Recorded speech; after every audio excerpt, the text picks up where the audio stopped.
विचित्र सेना की तबाही।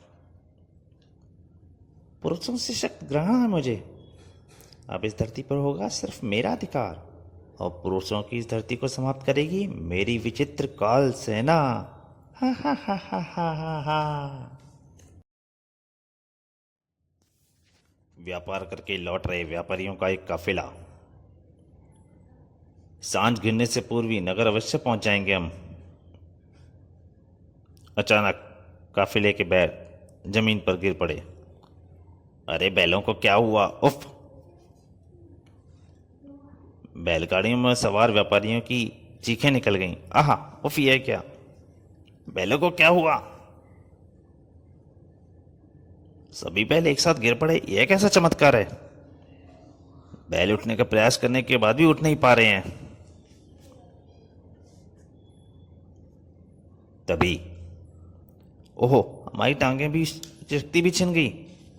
हम खड़े नहीं रह पा रहे हैं। नहीं नहीं, ये क्या हो रहा है? आहा! सभी गिर पड़े। हम मिलने में भी असमर्थ हो गए हैं। मस्तिष्क तक स्थिर हो गए उनके, कुछ भी सोचने में असमर्थ। और तभी बराबर से जमीन फटी और चट चट चट चट चट चट चट चट चट कुछ निकला तो, और सभी आदमियों की टांगें पकड़ी और उसी गड्ढे में उन्हें खींचती ले गई। चट चट चट चट। कुछ ही देर में वहां रह गया केवल बैलों और बैलगाड़ियों का काफिला। नगर की सीमा पर लगा अग्निदेव मेला। अचानक आहा! मेरा सिर चकरा रहा है। मेरी आंखों के आगे अंधेरा छा रहा है। यह कैसा नशा सा हो रहा है मुझ पर। मेरी टांगें जवाब दे रही हैं। ओह!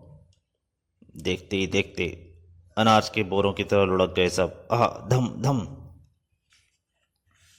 जो जहां था वो वहीं रह गया। और फिर सब वही हुआ। चट चट चट चट चट चट। लोग केवल वह भयानक दृश्य देख सकते थे, न बोल सकते थे, न सोच सकते थे।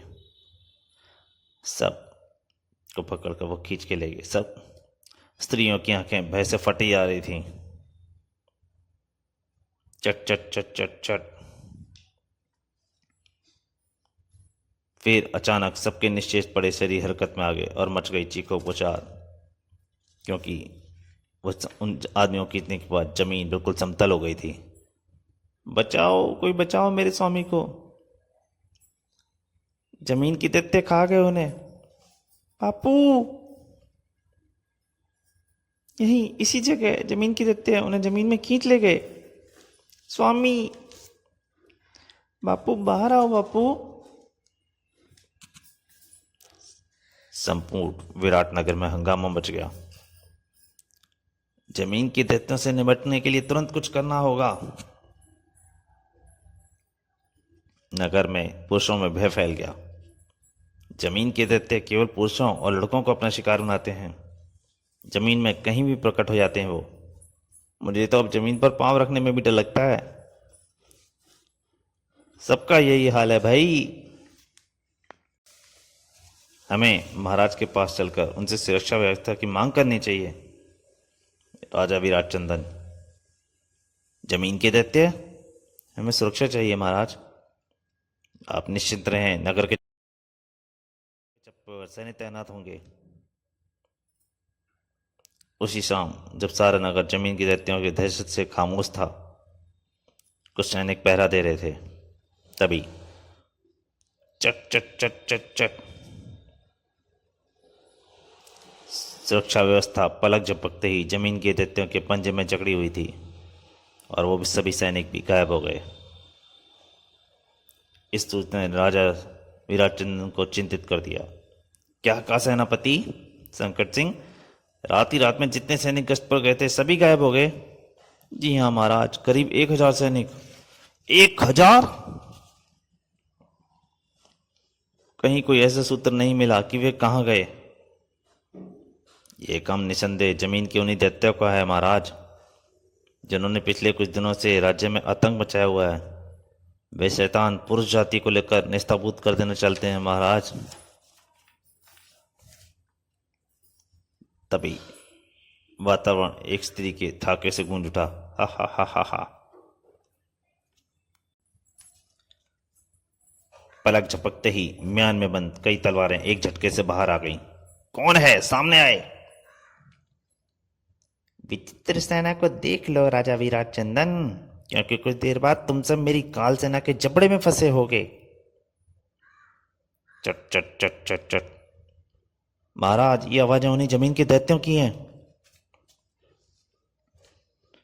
हा हा हा हा हा। अब इस महल में एक भी पुरुष नहीं रहेगा। उफ, यह क्या। ओह, हाँ। और सभी राजा समेत सभी दरबारी नीचे गिरे पड़े थे। और कुछ ही देर में फिर से वही जमीन के दैत्य निकले और उन सबको खींच के जमीन के अंदर ले गए। चट चट चट चट चट। सब जमीन में समा गए और जमीन वापस पहले जैसी हो गई।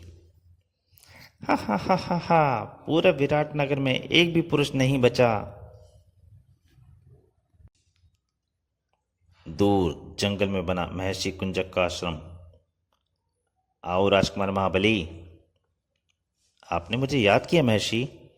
हाँ राजकुमार, तुम्हारे लिए एक दुखद समाचार है महाबली। तुम्हारे विराट नगर में एक अज्ञात शक्ति ने सभी पुरुषों को डस लिया है, यहाँ तक कि तुम्हारे पिता भी।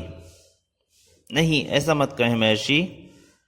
मुझे तुरंत विराट नगर जाने की आज्ञा प्रदान करें महर्षि। मैं उस अज्ञात शक्ति को खोजकर उसके टुकड़े टुकड़े चील कौवों के आगे डाल दूंगा। इस तरह उत्तेजित होने से काम नहीं चलेगा। बस लड़ाई वही हाथ है जो लड़ते समय क्रोध को अपने ऊपर हावी होने देता है। तुम्हारे विराट नगर पहुंचे ही तुम विचित्र सेना की निगाहों में आ जाओगे और तब उसकी काल सेना के हाथों तुम बच नहीं सकोगे। और रही बात उससे मुकाबले की, तो मुकाबला तो दूर, तुम उसके सामने उसकी स्वेच्छा से कुछ सोच भी नहीं सकते। इसका मतलब ये हुआ महर्षि कि मैं अपने राज्य पर आए उस संकट के जड़ के उखाड़ नहीं सकूंगा। क्यों नहीं, यह कार्य अति आवश्यक है, क्योंकि यह संकट केवल तुम्हारे राज्य पर नहीं मंडराया बल्कि दूसरे राज्यों की ओर भी अपने पांव पसार रहा है। किंतु इस कार्य के लिए तुम्हें किसी की मदद की आवश्यकता होगी। उसकी मदद के बिना यह कार्य असंभव है। मैं कुछ समझा नहीं महर्षि। तिलसिम देव। तिलसिम देव? तुम्हें तिलसिम देव को प्रसन्न करना होगा। मैं तिलसिम देव को प्रसन्न करूंगा महर्षि, अवश्य करूंगा। उसी समय वन में एक स्थान पर अपने चारों ओर अग्नि का घेरा बनाकर वह तपस्या में लीन हो गया। हे तिलसिम देव प्रकट हो, हे तिलसिम देव मदद करो। मुझे तिलस्मी शक्ति दो तिलसिम देव, मुझे शक्ति दो तिलसिम देव, ताकि मैं मानवता की भलाई के लिए उस दुष्ट विचित्र सेना को संहार कर सकूं। अचानक, ओह ये क्या। उसी जमीन की दैत्यों का हमला हुआ था उसके ऊपर। चट चट चट चट चट। और राजकुमार भी सोचने समझने की शक्ति खत्म हो गई और वो जमीन की दैत्यों से खींचने लगे। परंतु तभी, उठो महाबली, मैं तुम्हें इच्छा शक्ति का वर देता हूं। तिलसिम देव। चट चट चट चट। उफ, एक क्षण के लिए मेरा मस्तिष्क स्थिर पड़ गया था, लेकिन अब मैं सोच पा रहा हूं, अपनी ओर बढ़ते खतरे को महसूस कर पा रहा हूं। यह तिलसिम देव की शक्ति की इच्छा शक्ति का ही कमाल है। और चट चट चट। उफ, इतनी विशाल चींटों की फौज। तो दोस्तों, तिलसिम देव और विचित्र सेना की तबाही का पहला भाग यहीं तक। इसके दूसरे और अंतिम भाग में जल्दी ही आपके सामने हाजिर होऊंगा। तब तक के लिए नमस्कार।